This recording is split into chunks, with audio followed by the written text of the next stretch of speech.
भाइयों नमस्कार। एक बार फिर से स्वागत है आपका हमारे YouTube चैनल शेखावटी विजिट पे। और आज हम आपके लिए लेकर आए हैं मिनी खाटू नगरी अर्थात झुंझुनू ज़िले के सूरजगढ़ कस्बे में स्थित बाबा श्याम का मंदिर। और आइए सीधे चलते हैं बाबा श्याम के दर्शन आपको कराते हैं लाइव। तो चलिए मंदिर में प्रवेश करते हुए कहते हैं, जिस तरह खाटू नगरी में फागुन महीने में भक्तों की कतार लगती है, लाखों की संख्या में श्रद्धालु बाबा श्याम के धोख लगाने आते हैं, बिल्कुल ठीक वैसा ही नज़ारा फागुन महीने में आपको झुंझुनू ज़िले के सूरजगढ़ कस्बे में स्थित श्री श्याम मंदिर में आपको मिलेगा। इसीलिए सूरजगढ़ कस्बे में स्थित श्री श्याम मंदिर को मिनी खाटू नगरी भी कहा जाता है। और मिनी खाटू नगरी सूरजगढ़ को ही क्यों कहा जाता है? क्योंकि यूँ तो बाबा श्याम के दरबार में लाखों निशान चढ़ाए जाते हैं, मगर इन सब में राजस्थान के झुंझुनू ज़िले के सूरजगढ़ का निशान बेहद खास है। वजह यह है कि सूरजगढ़ का ही निशान बाबा श्याम के शिखर पर लगाया जाता है, जो साल भर लहराता रहता है। किंवदंती ये है कि करीब 350 साल पहले बाबा श्याम के मंदिर में निशान चढ़ाने आए श्याम भक्तों में होड़ मच गई थी कि उनका निशान बाबा श्याम के शिखर पर लगेगा। कोई कह रहा था मेरा निशान बाबा श्याम के शिखर पर लगेगा। और इस तरह इसी होड़ के बीच में सभी भक्तों की सहमति बनी कि जो श्याम भक्त बंद मंदिर का ताला मोड़ छड़ी से खोलेगा, उसी का निशान शिखर पर चढ़ेगा। सूरजगढ़ से निशान लेकर आए श्री श्याम भक्त मंगलाराम जी ने मोड़ छड़ी ज्यों ही ताले की ओर की, ताले का पता नहीं कहाँ जाके गिरा और जो ताला था वो खुल गया। और वहाँ पर मौजूद सभी निशानधारियों ने, सभी श्याम भक्तों ने बाबा श्याम के जयकारे लगाने शुरू कर दिए।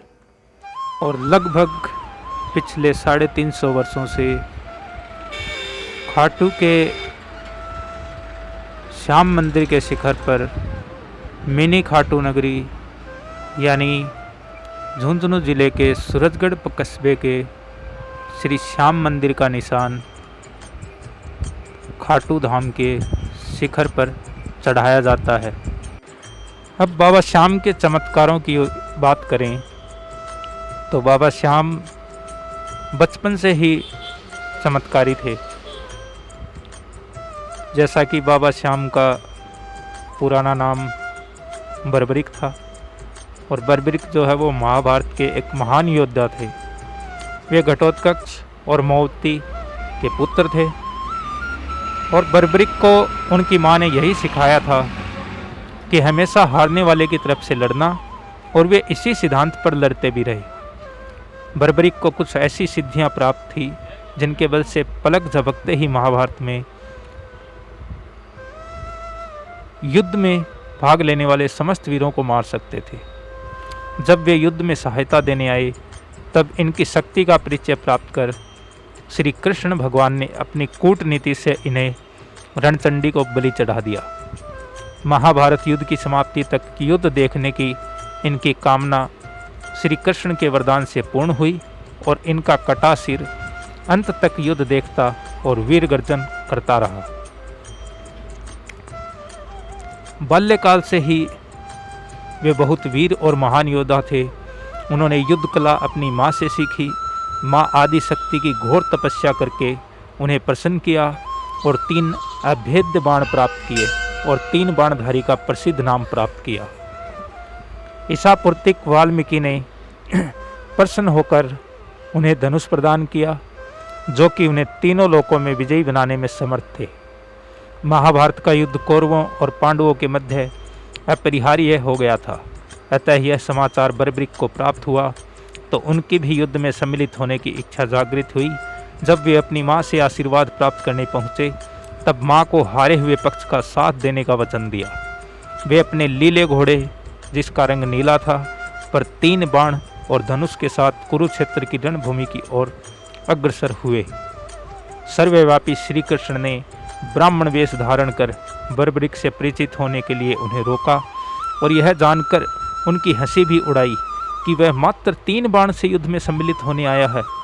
ऐसा सुनने पर बर्बरिक ने उत्तर दिया कि मात्र 1 बाण शत्रु सेना को परास्त करने के लिए पर्याप्त है और ऐसा करने के बाद बाण वापस तर्कस में ही आएगा।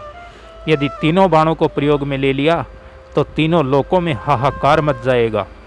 इस पर श्री कृष्ण ने उन्हें चुनौती दी कि इस पीपल के पेड़ के सभी पत्तों को छेद कर दिखलाओ जिसके नीचे दोनों खड़े थे। बर्बरिक ने चुनौती स्वीकार की और अपने तुणीर से 1 बाण निकाला और ईश्वर को याद करते हुए बाण पेड़ के पत्तों की ओर चलाया।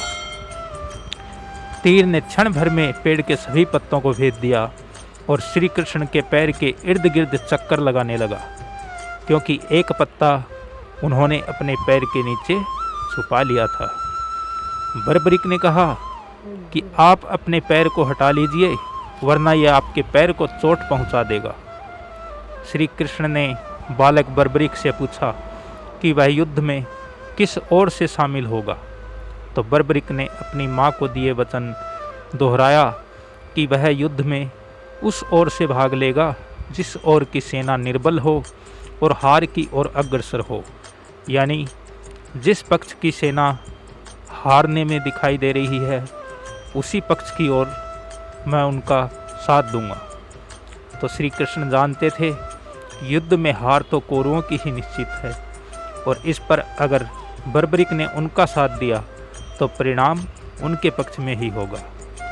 तो इस महाभारत काल के इस युद्ध के परिणाम को बदलने के चक्कर में ब्राह्मण वेश में श्री कृष्ण ने बालक से दान की अभिलाषा व्यक्त की।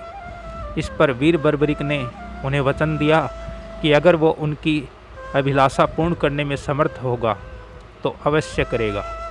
श्री कृष्ण ने उनसे शीश का दान मांग लिया। अब वो बाल्यकाल से ही जो बालक बहादुर, वीर, साहसी और वचन का पक्का था, जिसके कारण बर्बरिक ने क्षण भर के लिए माथे पर सिकन नहीं आई और उसने अपने वचन की दृढ़ता जताई। और बालक बर्बरिक ने ब्राह्मण से अपने वास्तविक रूप से अवगत कराने की प्रार्थना की, क्योंकि जैसे ही शीश का दान श्री कृष्ण भगवान ने मांगते ही श्री कृष्ण ने उन्हें अपना विराट रूप दिखाया और उन्होंने बर्बरिक को समझाया कि युद्ध आरंभ होने से पहले युद्ध भूमि की पूजा के लिए एक वीर क्षत्रिय के शीश के दान की आवश्यकता होती है। और उन्होंने बर्बरिक को युद्ध में सबसे वीर की उपाधि से अलंकृत किया और उनका शीश दान में मांग लिया। बर्बरिक ने उनसे प्रार्थना की कि वह अंत तक युद्ध देखना चाहता है, तो श्री कृष्ण ने उनकी यह बात स्वीकार कर ली और फागुन माह की द्वादशी को उन्होंने अपने शीश का दान दिया। उसी दिन से आज हम उसी सिर युद्ध भूमि के समीप ही एक पहाड़ी पर सुशोभित किया गया था, जहाँ से बर्बरिक ने संपूर्ण युद्ध का जायजा लिया। और युद्ध की समाप्ति पर पांडवों में आपसी बहस होने लगी कि युद्ध में विजय का श्रेय किसको जाता है। इस पर श्री कृष्ण ने उन्हें सुझाव दिया कि बर्बरिक का शीश संपूर्ण युद्ध का साक्षी है, अतः उसी से बेहतर निर्णय ले लिया जाए। इस बात से सहमत हो गए और बर्बरिक के शीश ने उत्तर दिया कि श्री कृष्ण ही युद्ध में विजय प्राप्त कराने में सबसे महान कार्य किया है, क्योंकि उनकी शिक्षा, उनकी उपस्थिति, उनकी युद्ध नीति ही निर्णायक थी। उन्हें युद्ध भूमि में सिर्फ उनका सुदर्शन चक्र घूमता हुआ दिखाई दे रहा था, जो कि शत्रु सेना को काट रहा था। और तभी से बाबा श्याम को शीश का दानी, 3 बाणधारी, हारे का सहारा आदि नामों से कलयुग में जाना जाने लगा। और उसी जिस तरह से वेदों में, पुराणों में हमने पढ़ा है कि 33 करोड़ देवी देवता हैं, लेकिन उन 33 करोड़ देवी देवताओं में केवल बाबा श्याम ही ऐसे देवता हैं कि जिनके न तो हाथ हैं न उनका शरीर है। कहने का मतलब, एक देवता ऐसा देखा जिसके हाथ नहीं हैं और केवल शीश की पूजा होती है, फिर भी जवाब नहीं है, और झोलियाँ भरती जाए, बात यहाँ बनती जाए कि जिस देवता के हाथ नहीं होते हुए भी उनको झोलियाँ कौन भरता है, कहाँ से भरता है, इसका पता आज तक किसी को नहीं चल पाया है। यही बाबा की महिमा है, यही बाबा के चमत्कार है, और यही बाबा के कलयुग में भी दिखाए जाने वाले चमत्कार हैं। धन्यवाद, मिलते हैं अगले वीडियो में। से निवेदन है कि हमारे चैनल को ज़्यादा से ज़्यादा सब्सक्राइब करें, ज़्यादा से ज़्यादा शेयर करें, ताकि आने वाले बेहतरीन वीडियोज़ की जानकारी आपको टाइम पर मिल सके। थैंक यू, धन्यवाद।